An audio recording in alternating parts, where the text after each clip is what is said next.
Plus de 40% de la population adulte n'est plus correctement vaccinée contre la coqueluche, la diphtérie, le tétanos et la poliomyélite.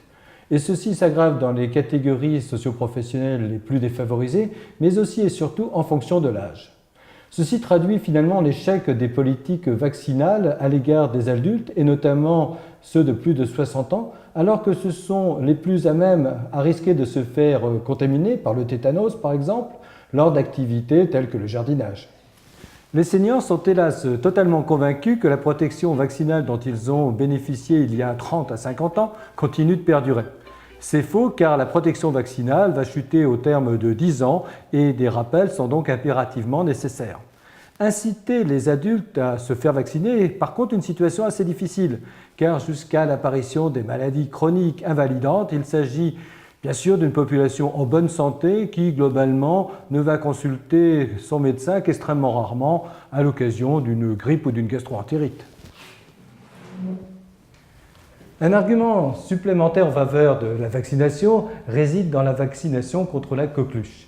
La coqueluche est en effet une maladie actuellement en pleine recrudescence, notamment du fait que l'ensemble de la population n'est plus correctement protégée contre elle.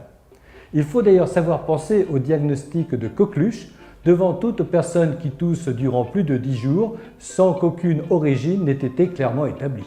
Certes, la coqueluche n'est pas bien grave chez l'adulte et le risque n'est pas bien grand non plus chez l'enfant qui est systématiquement vacciné. Ceci est vrai, sauf durant les 4 premiers mois de la vie où l'enfant peut être contaminé par n'importe quelle personne dans son environnement atteinte de coqueluche. Durant les 4 premiers mois de la vie où l'enfant n'est pas correctement immunisé, la maladie, hélas, peut être extrêmement grave, suscitant une hospitalisation dans 8 cas sur 10 et parfois la maladie est mortelle. Conscients de ces enjeux, les autorités de santé indiquent que les personnels médicaux et paramédicaux qui travaillent dans les maternités et dans les services de pédiatrie qui prennent en charge des enfants de moins de 6 mois doivent être impérativement vaccinés contre la coqueluche. Mais il faut également penser à faire vacciner les parents qui ne sont pas correctement protégés et qui vont avoir des enfants. À cette liste, j'ajouterai volontiers les grands-parents, dont la protection vaccinale a toutes les chances d'avoir disparu et qui pourraient risquer de contaminer leurs petits-enfants.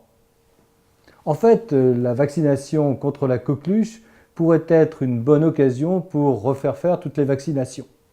Peut-être le feraient-ils plus volontiers pour embrasser sans risque leurs petits-enfants plutôt qu'ils ne le feraient pour eux-mêmes.